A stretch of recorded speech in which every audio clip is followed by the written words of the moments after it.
Awesome. All right, welcome everyone. Thank you for joining us for another YMCA Education Series talk.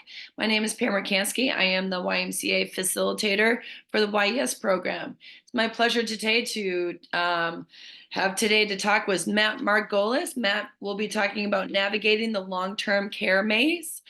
Matt talks to us almost every month, and we're so glad to have him. Today, he will be talking about the long care. Hold on, it's coming. Learn about the various types of living communities for seniors, how one can remain at home and receive care, and tips, strategies to help protect assets and apply for Medicaid smoothly. Matt has talks. Next month he'll be also talking. So we are so excited to have our favorite elder law attorney, Matt Margolis, talk to us today. This talk will be recorded. It will be put on our website later on. So if you have any questions later on or you think you missed something, you'll be able to check it out. This lasts about an hour. Matt will take questions towards the end of the talk. If you do have a question, a burning question, put it into that chat box. He will occasionally look at that to see if there's anything that he can cover. But please welcome.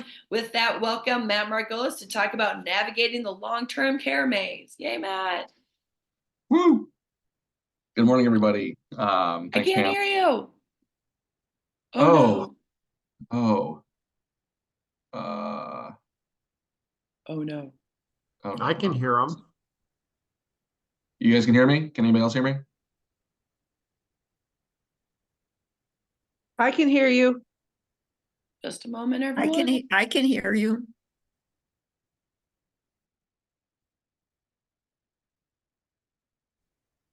All right, I'm gonna get started and I'm gonna send a message to Pam. Okay, I was like, maybe your volume was off. Who knows? Well, thank you guys for chiming in and letting me know that you could hear me. So, all right, thanks to Pam for the very kind intro. I enjoy giving these talks. I've been doing this for a long time. I think I've been doing these talks since the start of this program, even when it was called something else. I don't think it was called YES in the beginning. So if any of you have attended talks in the past, you know, some of the information, I feel like a lot of my presentations kind of, if you look at them, they're almost like a Venn diagram, right? You know, sometimes there's information that's way over here on the right side that doesn't, you know, bleed into anything else. There's stuff way over here on the left side, and then there's stuff sort of that gets caught there in the middle of the Venn diagram that, you know, tends to get brought up in various talks. And, you know, I think actually that could be a helpful thing, because I think some of these points that we discuss are really good to, if nothing else, have our memory refreshed, and some of them are actually just really important. I think it's good to hear them a few times. I'm sure there's probably some studies out there that show, you know, obviously the more you hear something, the more it sticks. And I think that we don't need any studies to tell us that, actually. So a tiny bit of background about me. So as Pam said, my name is Matt Margolis. My partner, Lauren Weldon, and I have I call it a boutique elder law and estate planning practice in downtown Park Ridge. That just really means that we're small. It's a nicer way of saying we're a small firm. So it's just Lauren and I, and we've got a couple staff members that work for us. And all we do is estate planning and elder law. So, you know, all we do are wills, trusts, powers of attorney. We do some special needs planning. We do a lot of asset protection work for, you know, we'll touch on that a little bit today for folks that are concerned about long-term care costs and trying to protect assets. We do not do asset protection. We do not like shelter money overseas, you know, for people that are looking to avoid taxes or anything like that. That is not what I mean by asset protection. And really, we're just here to counsel individuals and families, again, both on their, you know, traditional estate planning. Doesn't have to be an elder law need, all the way to, you know, working with individuals that are, you know, kind of dealing with some of those struggles in that later chapter of life where, you know, they've got a loved one that's maybe dealing with a chronic illness, and they are concerned about paying for the care for them, and not only just paying for it, but maybe with a desire to maybe protect some of the assets for the spouse that's at home, or maybe protecting assets to pass on to the kids or grandkids or whatever that might look like. So that's sort of our law firm and what we do in a nutshell. And that's all we do, right? We don't do any real estate work. We don't do divorces. We don't do personal injury. We don't dabble in anything else. All right, so today's talk, navigating the long-term care maze. Really my goal today is to provide a little bit of information on, the various types of,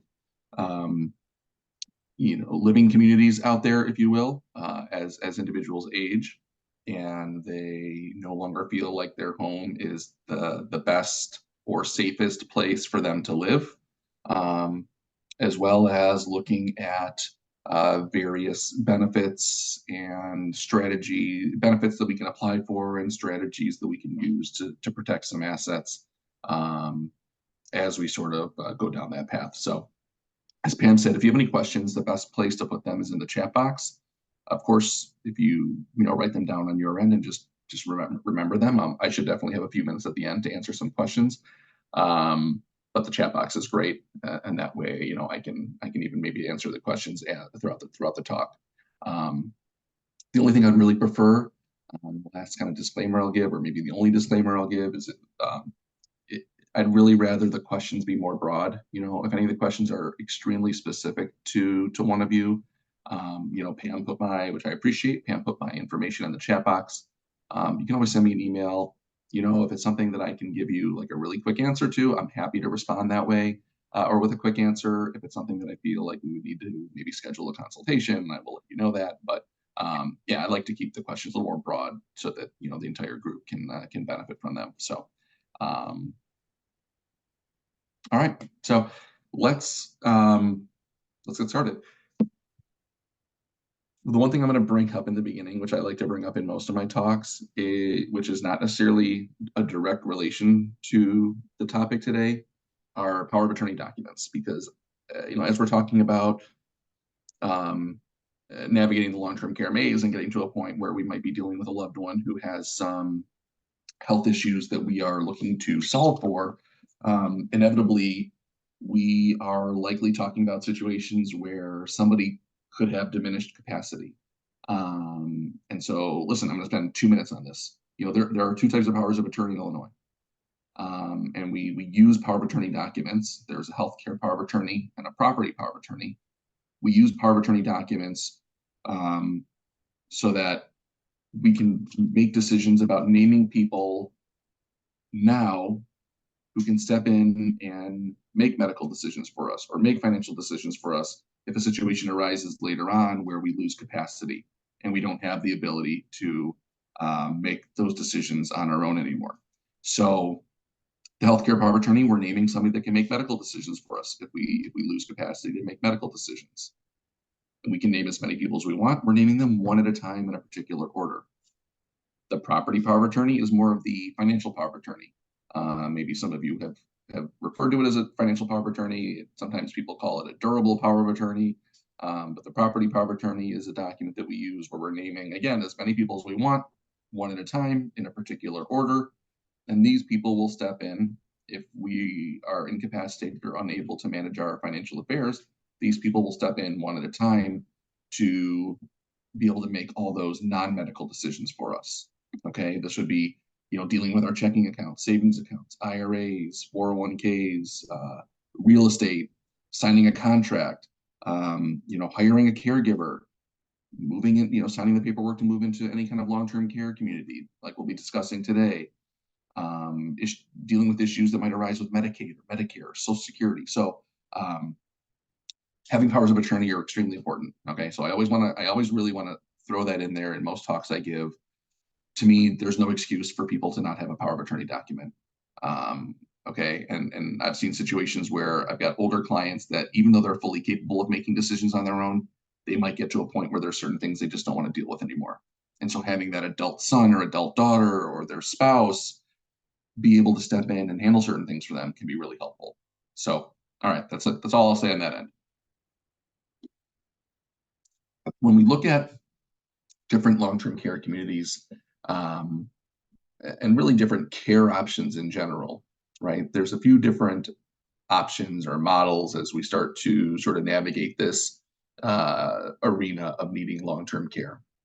I'm sure most of us are familiar with the idea of having care at home, right? So, I mean, in a lot of cases, the care sort of starts in the home. Unless there's some, sudden medical event. A lot of times somebody might start to receive some care at home. Maybe it's their spouse that's acting as a caregiver. Maybe it's an adult, son or daughter that's acting as a caregiver. But typically that first level of care tends to be in the home, even if it's an hour a day or a couple hours a day. When we receive care at home, there are different ways that care can be provided. It can be provided by a loved one, a spouse, a child, a grandchild. In those situations, we tend to not pay for that care. In some cases we do, okay, and I'll talk about that. But in most cases we don't. Definitely not with a spouse, that's for sure. And if we don't have a loved one caring for us and we're being cared for at home, then we're hiring a caregiver. All right. And when we're looking at caregivers, there tends to be two different models for caregivers, right? There are the caregiving companies out there, right? We are hiring an agency, they're providing caregivers, and the agency is licensed, they're bonded, they're insured. If the caregiver is sick or all of a sudden we start to not get along with that caregiver, they can replace that caregiver. Or the caregiver goes out of town. Well, they've got a backup that they can provide. We like agencies as caregiving options for our clients. The downside for a lot of people is the cost, and it's just a reality, right? I mean, there's a cost to everything when it comes to long-term care. And I think at this point, I want to say that the hourly cost of home care is probably hovering around $35 an hour, somewhere between $30 to $35 an hour. That's not inexpensive. I can tell you that it's gone up probably close to $10 an hour in the last 10 years. I started doing this about 13 years ago. So I would definitely say from when I started, it's gone up probably close, maybe not 50%, but it's probably gone up 30 to 40%. So having care in the home is not inexpensive. For those that can afford it, we like it. Again, if something were to happen, somebody were to get injured, I mean, we don't sue people. That's not what we do in our firm, but you can go after the company. It sounds terrible, but things happen, right? We know that things happen. Whereas on the other side of the coin, we've got the private caregiver, right? The person that, took care of your friend's grandma, and then they took care of your aunt, and now they're taking care of your mom, and you pay them $15 to $20 an hour cash under the table. While we don't, push that with our clients, we understand that a lot of people go that route, right? They find those private caregivers, whether it's through a family member or a friend. And at the end of the day, we have nothing wrong with them. We just want to make sure that people understand that, hey, listen, this person's not licensed, they're not bonded, they're not insured. If this person were to get injured at your house or steal from you, you might not really have much to go after. If you were to be injured at their hands, there might not really be a whole lot of recourse. And then, of course, if that person gets sick or they want to travel and go overseas, there may not be a very good scenario for having a backup plan in place. So again, there's pros and cons to both. Just important to understand that obviously both of those options exist out there. When we talk about the private caregiver, I will say that, this can be very much like a family member, because in some cases, and I alluded to this, sometimes family members are paid, right? Sometimes, you've got somebody paying their niece or nephew to care for them, or a grandchild, or in some cases you have an adult, a parent that's paying their son or daughter to care for them, right? Because maybe they've quit their job. And this is what they have now taken on as their 9 to 5, if you will. We only recommend to clients that if you are paying a son or daughter or any family member or any private caregiver, that there be a written contract in place. And I know that might sound weird, especially in the context of a family member, but we'll get to this later.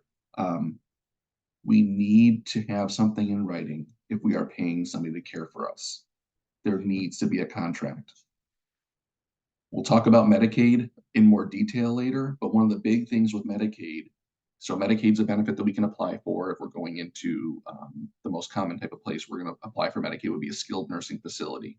There are other places called supportive living. We'll talk about that. But if we're applying for Medicaid in a long-term care facility in Illinois, there's a 5-year look back.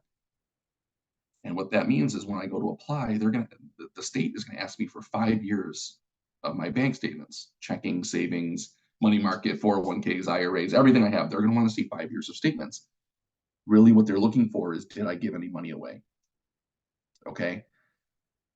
And if I was writing checks to my son or my daughter or, John, the caregiver, or Melissa, the caregiver, whether they're related or not, when I go to apply for Medicaid and Medicaid sees that I wrote all these checks to these people, they are going to presume, and they will take the stance that I was gifting money to these people, especially if it's a family member. Okay. Especially if it's a family member. But it honestly doesn't matter. It doesn't matter if it's John, who's not related to me, who I'm hiring as a caregiver. It does not matter at all. And then it will be an uphill battle to then prove that it was not a gift.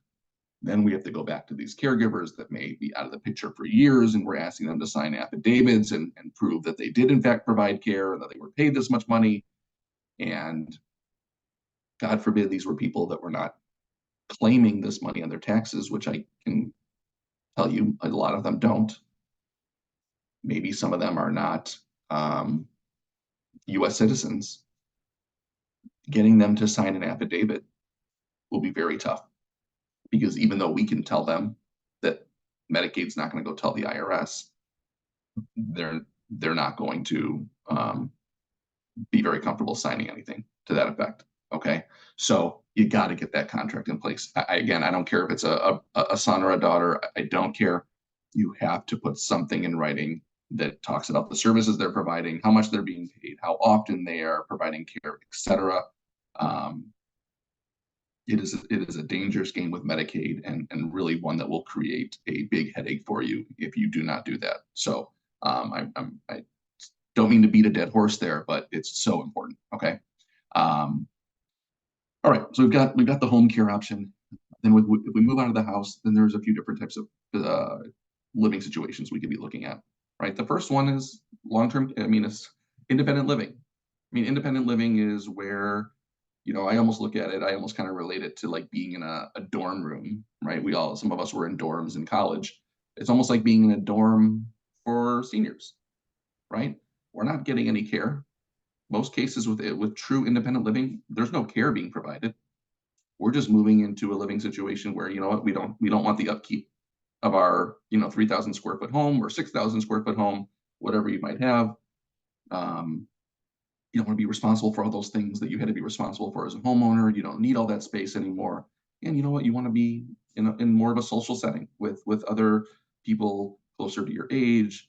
There's activities. You can dine with other folks, make friends. Some people love it, right? So true independent living, you're really just paying for rent, right? And then sometimes there's meals included, etc. But there's really no care being provided.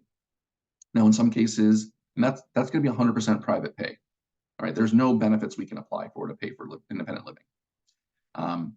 In some cases, you do have folks that they want to stay in an independent living facility, but they might start to need a caregiver. And most independent living facilities will allow individuals to have caregivers, I think, to a certain extent. I think once they get to a point where they really need a little bit more of a level of care, they'll suggest that they move out somewhere, which will be the next thing we'll talk about, which is assisted living. All right, so assisted living is really that next level where, we don't need help with everything, but we definitely can't handle all of our activities of daily living on our own, right? So maybe we need help getting dressed. Maybe we need help using the bathroom. Maybe we need help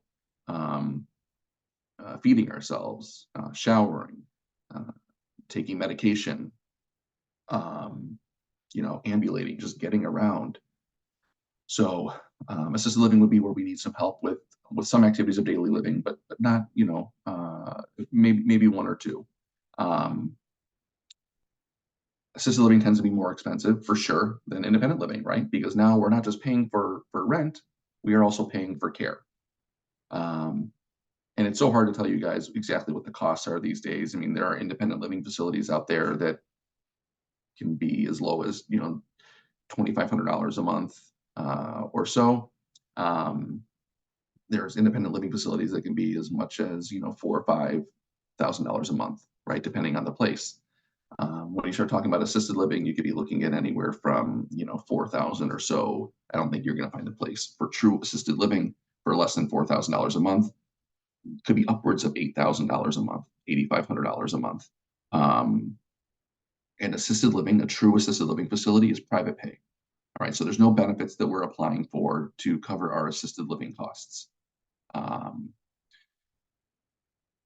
At least not Medicaid, right? I'll talk about a benefit a little later on.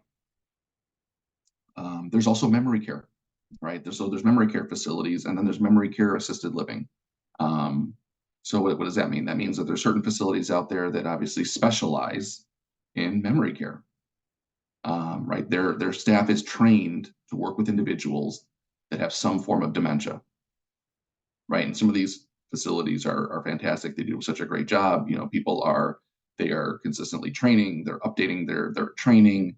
They have, you know, programs that are 365 days a year, right? Meaning they are really trying to help people as the year goes on, and they're not just doing the same things every day, right? They have different, almost like a curriculum, right? If you want to relate it to school, if you will, to help people with memory loss, because we know one of the things that we know, unfortunately, is that memory loss is not something that will get better. It will only get worse, unfortunately. But the goal is to see, you know, how well we can do, or how much we can do to not make it get worse fast, right? And to try to keep that progression from happening on a faster basis. And once you start talking about memory care, you know, the prices can go up, obviously, right? Because the staff is going to be trained a little bit. They're spending more money and time training their staff. You know, so again, as far as memory care facilities and what those costs are, again, you know, similar to the assisted living, you could maybe add a little bit, add a few dollars on it. You know, again, it really, in a lot of cases, it also just depends on where we're located, right? I mean, are we closer to the city of Chicago, where we're looking at probably higher fees, higher monthly rates, whereas we go outside the city, you know, into Lake County, McHenry County, and some other counties, we might be looking at lower costs, right? And again, memory care, I don't think I can think of any true memory care facilities that will accept Medicaid, right? So really, all memory care facilities, that's what we're looking at. We're going to be paying privately, right? They'll be out of pocket on that. And then we sort of have, and then sort of on this similar playing field as assisted living, we have supportive living facilities. Now, supportive living facilities, I don't think people are as familiar with. I mean, I'm hoping over time people are getting more familiar with them.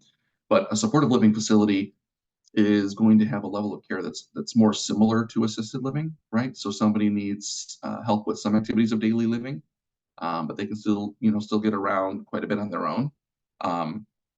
And supportive living, every supportive living facility in Illinois accepts Medicaid.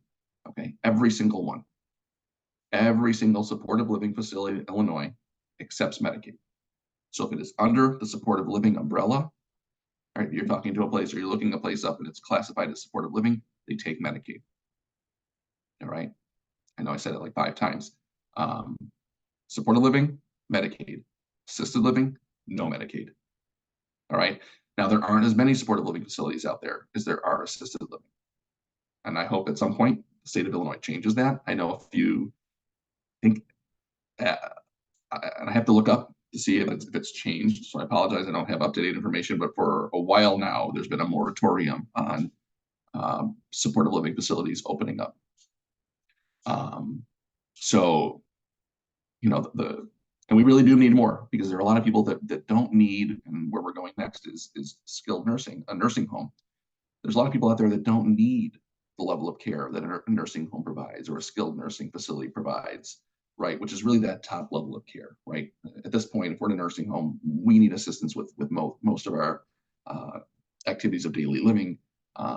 We might have situations where folks are have memory issues and they're in nursing homes, and there's really no memory care being provided, but they're in a nursing home because nursing homes accept Medicaid. At least some do. Okay, not all.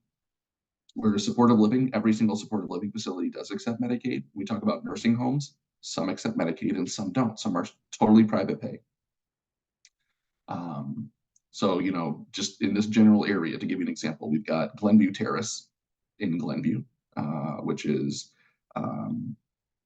right on, I want to say it's right on Greenwood and Lake.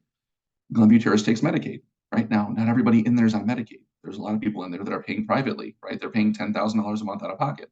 And then there's some people that are that have applied for and are receiving Medicaid. And Medicaid's paying the lion's share of their monthly stay. So there's an example of a place around us that takes Medicaid. And then we've got Whitehall in Deerfield, which some of you might be familiar with. It's a pretty popular place, at least in this area, for rehab, right? If somebody has a hospital stay and they need some rehab, Whitehall tends to be a pretty popular place for that in this area. But Whitehall does not take Medicaid, right? So if we're going to live, have to stay at Whitehall long term, we're going to be paying, you know, 100% out of pocket, whether it's, you know, $10,000 a month, $11,000 a month, $12,000 a month, whatever that looks like. Whitehall is not going to take Medicaid. And so back to my point, you've got a lot of people that unfortunately end up in nursing homes strictly for financial reasons, right? The level of care they might need might be very much more appropriate for a supportive living facility, but there's not enough supportive living facilities out there. And so they're sort of kind of pushed into that skilled nursing facility strictly because they can apply for Medicaid there. And I hope that makes sense. All right, I know I just gave you a crash course and talked about all these different you know, living scenarios and situations where we could receive care in like 15 minutes. I'm going to back up for a second and talk about some benefits that we could potentially apply for or qualify for. All right. So before we get to Medicaid, one benefit that I'll touch on briefly is there's a benefit through the VA called the aid and attendance benefit. Okay, aid and attendance. And so this benefit is going to be something that wartime veterans can apply for. Okay, or the spouse of a wartime veteran. All right, and so the VA aid and attendance benefit tends to make sense. Okay, tends to make sense for those who qualify for it. And I'll kind of give you a brief idea as to how you qualify. Tends to make sense for those individuals who are either receiving care in their home or are in assisted living. Okay. Once we get to a nursing home, Medicaid tends to be the better benefit to apply for because it covers more. Not to say that the VA benefit could not be one that we would use in a nursing home scenario, but you can't use both. Okay, we can't apply. We can't have access to the VA aid and attendance benefit and Medicaid. All right, so we have to choose between the two. So briefly about the VA benefit, just because I don't know how many people are here that this would apply to, and I want to start doing a show of hands as to who it does and doesn't. I'll be brief. So the VA benefit is one that, again, can be applied for by a veteran or a spouse of a veteran. However, it's for wartime veterans. What does that mean? That means that we're looking at individuals that served during World War II, which we're not seeing as much these days, the Korean War or the Vietnam War. Okay. And there are specific dates that the VA gives us, and I'm not going to start going through all those dates, but there's certain dates where the VA says World War II started on this date and ended on this date. And same with the Korean War and the Vietnam War. To meet the test of when an individual served, to at least figure out if we can start looking at the other aspects of this VA benefit, the veteran needed to have served at least 90 consecutive days of service. Okay.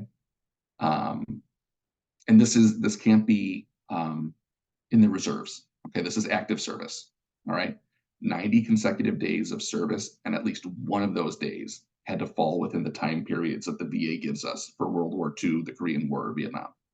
Okay, so somebody could have been enlisted on the last day of World War II, which the VA says was December 31st, 1946.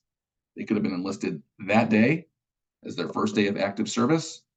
And as long as they had 90 consecutive days after that, they would meet that test. Okay, and they need to have any kind of discharge that's not dishonorable. Okay, so it had to be an honorable discharge, a medical discharge, something of that nature. It cannot be a dishonorable discharge. All right, so if the veteran at least passes that test, then we can look at a few other things. Okay, and basically what we're looking at is we're looking at their income and their assets to see if they qualify. From an income standpoint, this is the first, again, this will be sort of like the next place we're going to go. To get this benefit, a veteran needs to be paying for care, or spouse. Okay, this can be a veteran or the surviving spouse of a veteran. They need to be paying for care. So you're not just applying for this benefit because you served during a period of wartime and you have a certain amount of money. Okay, you need to be paying for care on a monthly basis, and the cost of that care on a monthly basis needs to exceed the total household income.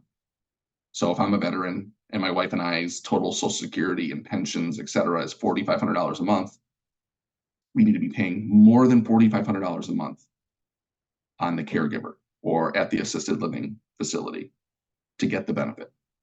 Okay, and it's strictly what we're paying for care. It's not all of our expenses. It's not what we pay in medicine. It's not what we pay for food or for utilities. It's what are we paying the caregiver or what are we paying the assisted living facility? That amount of money needs to exceed the household income. Even if I'm the only one receiving care, my wife's income counts. So we have to combine our income. All right.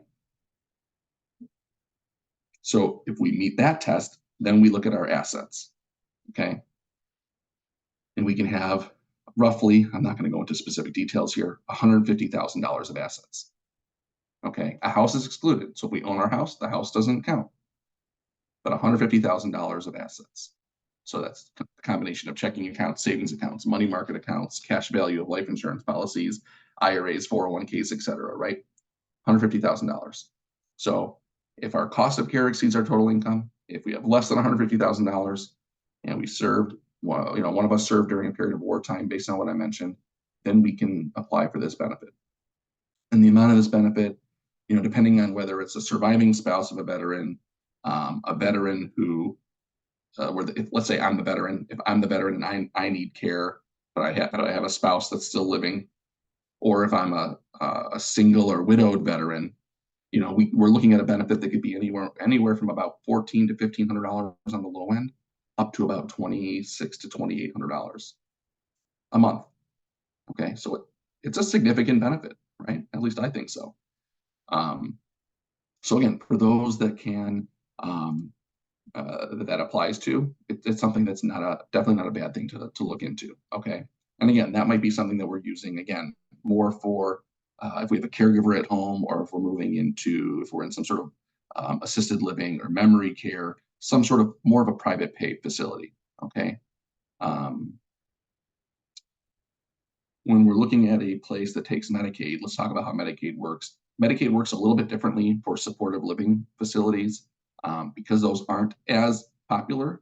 And for the sake of time, I'm going to talk about really how it works for a skilled nursing facility, but it's very, very, very close. It's close enough that for purposes of this conversation, we don't need to really worry about the extreme, the minute differences, I should say. So if we're moving into a nursing home and applying for Medicaid, all right, there are a few different things that we need to be conscious of. All right, so there is a certain amount of income we can have. Okay, a certain amount of assets that we can have, and then there's that look back period. And I sort of alluded to this look back period earlier in talking about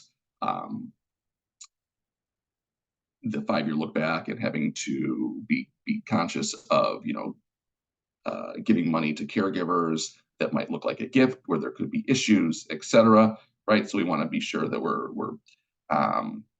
really being conscious of those sorts of things, right? So let's talk about Medicaid, and some things have changed over the last year or so. So this could be a really good refresher for some people if you had sort of an idea of how Medicaid worked. honestly prior to early or mid 2023 because some changes occurred last year. So if I'm a single person applying for Medicaid in a nursing home, I can have up to $17,500 of assets in my name. All right. Now, this used to be different. Prior to early 2023, it used to be $2,000. Okay. So it's gone up significantly. Not extremely significant, but it makes a difference, right? So I can have up to $17,500 of total assets, but this is total assets. Again, checking, savings, money market, stocks, bonds, IRAs, 401ks, cash value of life insurance, real estate. Total cannot be more than $17,500. Okay, that's how much total assets I can have. Now, as far as my income is concerned, I get to keep a whopping $30 a month of my income. Okay, so if I'm moving into the nursing home and my income is $2,000 from Social Security, I can continue to pay for my Medicare supplement. And we advise majority of clients, in very few cases does it make sense not to keep a Medicare supplement. So we'll just, for purposes of this conversation today, we'll presume that it makes sense to keep the supplement. I'll keep my Medicare supplement because here's the way it works. I get to keep $30 of that $2,000 from my Social Security. I pay Blue Cross Blue Shield for my Medicare supplement, and then the remainder of my income goes to the nursing home. So if I gave up that supplement, I would just be giving the nursing home more money. It wouldn't be more money in my pocket. And the reality is that there might be certain doctors that I see or certain specialists that I need to see that don't accept Medicaid as a secondary payer source to Medicare. And so having that Medicare supplement in place still is super important, okay? So I get to keep $17,500, $30 a month of my income, and then there's that 5-year look back, right? And again, just to go into that a little deeper, when I apply for Medicaid, Medicaid is going to require that I give them 5 years of all my financial statements.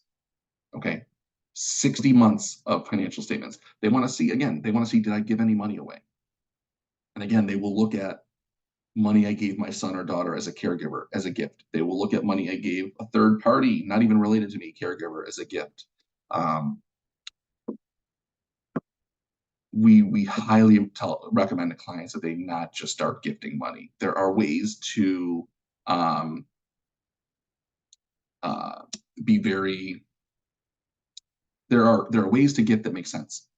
Okay, where we're doing it according to a certain plan.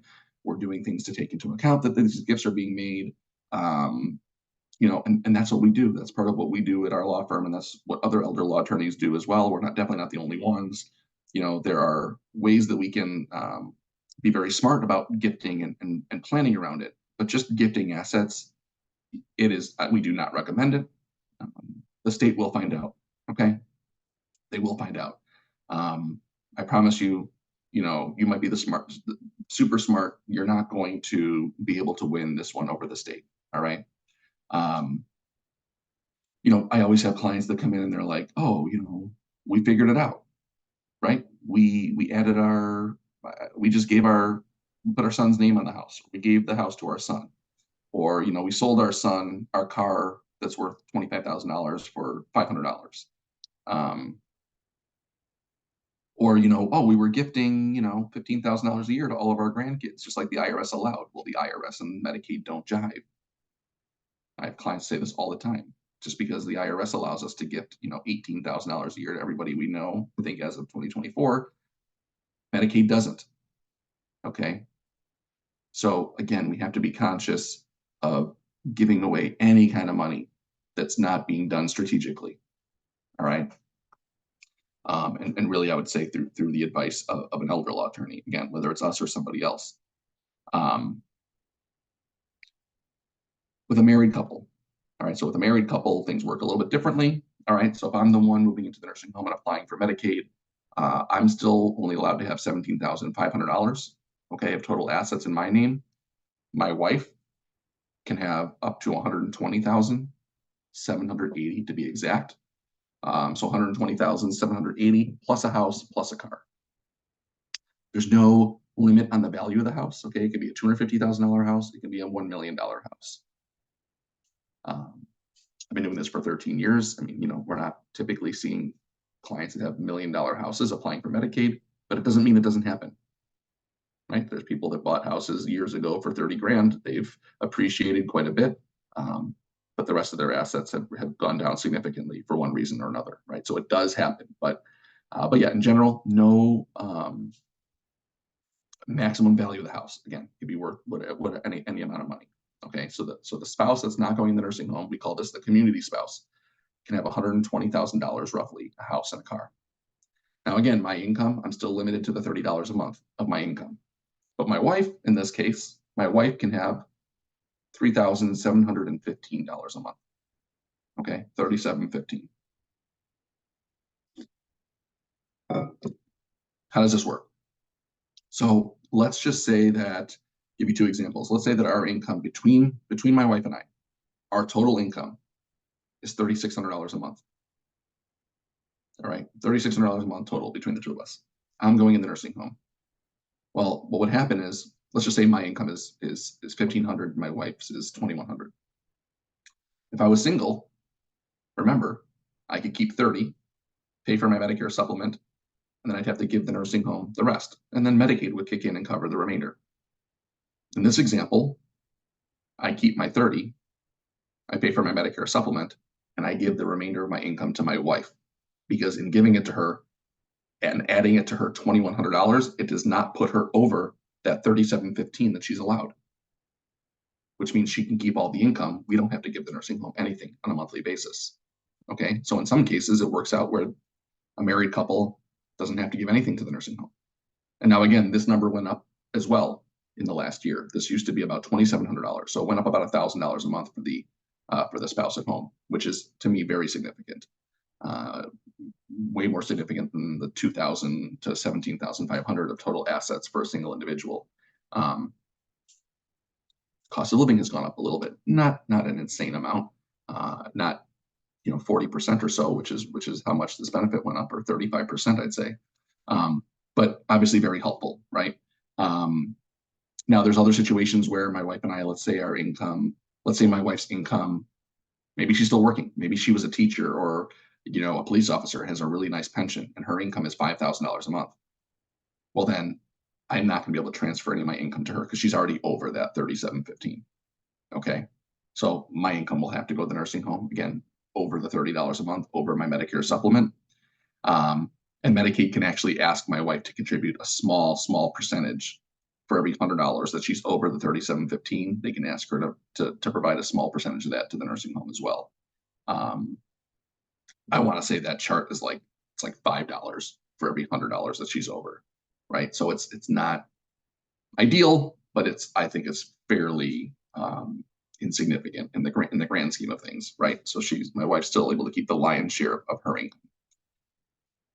And then the 5-year look back applies to both of us. All right. So a lot of people think, well, do they look at, if my wife's not applying for Medicaid, are they looking at her assets? Are they looking at her bank accounts? Because she might have bank accounts that are in her name only, especially when it comes to retirement accounts, right? IRAs or 401ks, those are hers and not mine. They look at everything. Okay. They're going to want to see every single account. For a married couple, they look at you as a household. All right. So they're going to want to see what you have as the person going into the nursing home. They're going to want to see what your spouse has, the one, even though he or she is not.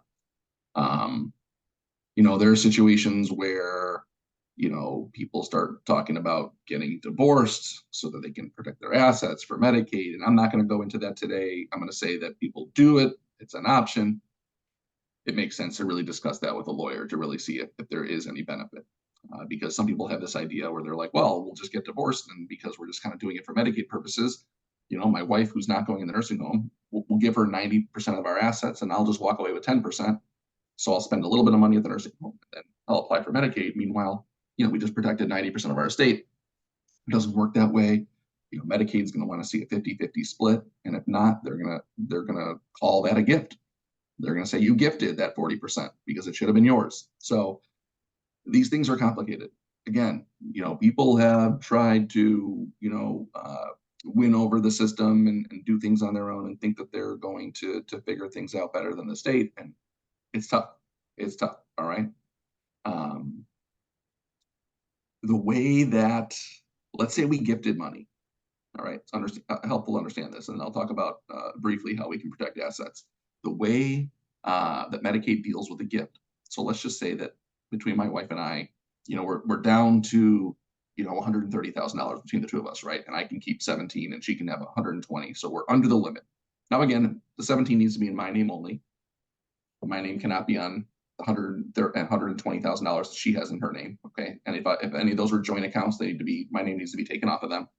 And my wife can keep the house, but my name needs to be taken off the house. The house actually needs to be transferred from the both of us to her only. All right, so let's just say all that was done. And I'm otherwise eligible for Medicaid. But in the last 5 years, and it doesn't matter if it was 4.5 years ago or 2 months ago, in the last 5 years, we gave away $30,000. Right? And let's not worry about how we gave it away.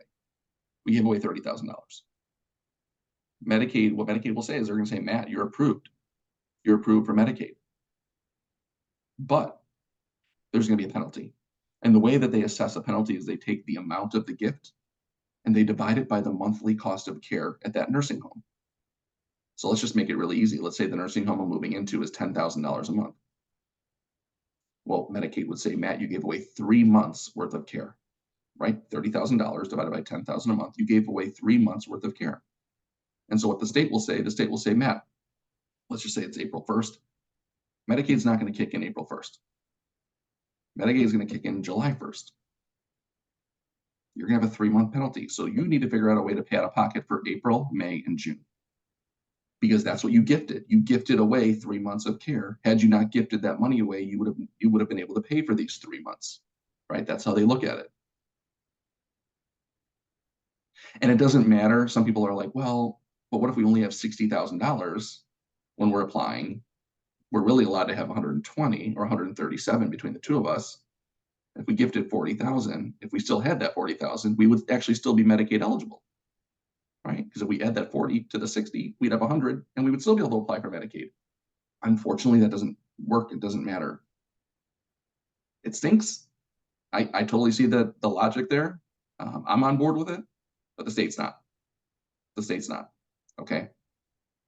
So in some situations, there's cases where the couple, has enough money to pay for that penalty. There's some situations where they don't, and I won't get into it, but those are not ideal situations to be in, okay? Last thing I want to discuss very, very briefly is our ways to protect assets. And I have a talk that I give that I go into way more detail on this. So I am going to, believe me, just very, very quickly scratch the surface. There are ways that we can protect assets proactively, okay? Proactively meaning, we know that Medicaid has a 5-year look-back period. We've got clients that come to us where they're pretty sure they have 5 years before they need to apply for Medicaid or before they need any kind of care. This might be clients that are doing it very proactively, right? They're in their 60s, they're very healthy. They have no reason to believe that they would need any kind of care in the near future. Then we've got clients that might be in their 70s or 80s and they don't need care. We would argue that a 70 or 80-year-old might be closer to the idea of needing care than a 60-year-old, especially maybe an 80-year-old. I'm not going to say 70. 70 is still young in my book. But maybe an 80-year-old might be a little closer. Whether it's realistic that they will or not, who knows? But the idea is that from a proactive standpoint, what we can do is there's a certain type of trust we can create where we can gift assets to the trust. I'm not going to go into the dynamics of how the trust works. Okay, we just don't have time for it.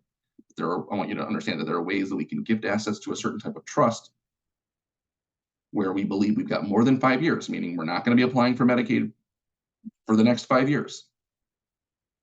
And then down the road, if we ever need to apply for Medicaid, the assets in that trust are off the table. They do not come into play when applying for Medicaid. We don't even need to discuss them, okay? Because the way that trust works, we don't have access to that money. We kind of do, but again, for purposes of today, to make it easy, we don't have access to that money, okay? And so that money's protected. All right, so that's one way of doing it. So some people are more proactive, and maybe it's because they've dealt with a loved one who needed long-term care and they saw how much money was spent and they were more concerned about how they were going to pay for it, right? I mean, some people have long-term care insurance. I didn't get into that today, but obviously long-term care insurance is a wonderful option. If you have it, if you can afford it, get it, especially if it's some of those policies that have the life insurance rider on them. You know, because a lot of people are concerned, well, what if I never use the long-term care insurance? Well, the life insurance we know we will use, sorry to say, right? So if you can get long-term care insurance, great product, okay? But some people kind of look at this as a replacement for long-term care insurance. If they really, if maybe they've got a medical issue where they can't get underwritten for long-term care insurance, or maybe they're at an age where they can't apply for it anymore, okay? Or they just can't afford it, right? Some people just can't afford it. Definitely not everybody can, okay? So we can look at protecting assets proactively 5 years in advance. All right, there are ways to do that. There are also ways to protect assets at the last minute. Okay, I kind of refer to that as crisis planning, right? So that would be, you know, somebody, older woman comes to me, her husband, had a medical event. He went into the hospital, he was discharged, went to rehab, now he's in the nursing home, and he can't come home. He's got to stay in the nursing home. There are ways that we can protect assets at the last minute, not 5 years in advance. Now, there are different things that come into play. There is, does the individual have capacity to sign documents? If he or she doesn't have capacity, does he or she have a power of attorney for property that allows for us to do some specific planning, the creation of specific trusts, gifting of assets. So there are certain things that come in. There are a lot of different factors that will allow or disallow us to do planning at the last minute. It's definitely not something I ever want people to rely on. But in a lot of those cases, it will depend on, again, it will very much rely on the person's capacity to do the planning on their own, the individual is in the nursing home. And if they don't have capacity, the language in their property power of attorney. Okay, so I'm going to hit this and then I'll take a couple questions. The property power of attorney, which I alluded to earlier, majority of people that have a property power of attorney likely worked on one with an estate planning attorney. Okay, or I would hope so. I hope it was at least an estate planning attorney, not your real estate lawyer or your, divorce attorney or criminal law attorney. But so most people that have a property power of attorney likely put it together with their estate planning attorney. And that's great, okay? But it's very likely what we call the Illinois statutory power of attorney, which has, statutory just means that Illinois comes out and they say, this is all the language, these are all the powers that we want to be in the power of attorney for property. And then some attorneys, kind of format the document however they want it to look, but they've got all those Illinois powers in there. What we do, and what some of our colleagues who have elder law practices, who not just do estate planning, but elder law as well, I kind of say that we pump our power of attorney for properties on steroids, right? And what we do is we add all these additional powers that we know are helpful in situations as people age.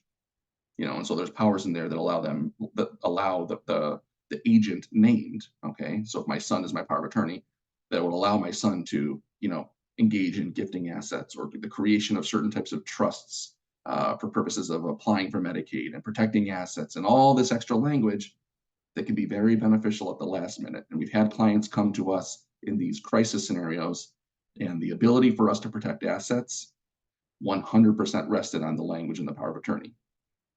So we've had clients come to us where they weren't in a nursing home yet. We don't have 5 years to plan. The individual still had capacity. And maybe in some cases, we're just updating that property power of attorney so that we have the ability to do some planning at some point if we need to, or if the family decides they want to. It just gives them that option. Okay, so I think that's just a really important point for people to understand and to hear.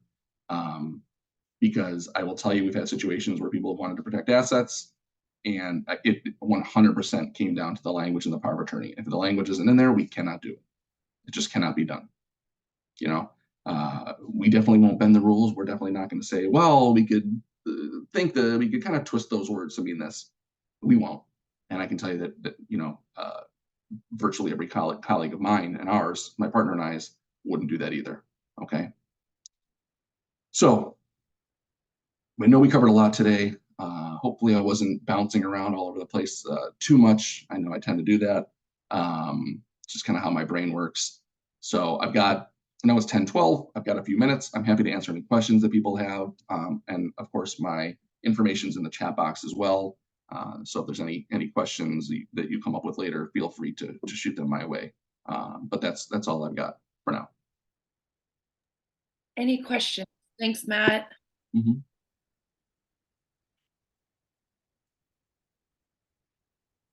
Awesome. I think I've listened to this talk like 4 times maybe now, maybe probably more like 8, and I still am learning every single time I learn more. Even with that 5-year look back, I'm still learning more about that. So thank you for that. Of course. All right. Well, just so you know, Matt will be talking May 1st, tips and tricks for a child caregiver. So if you're taking care of an older parent or uh, parent, join us for that talk.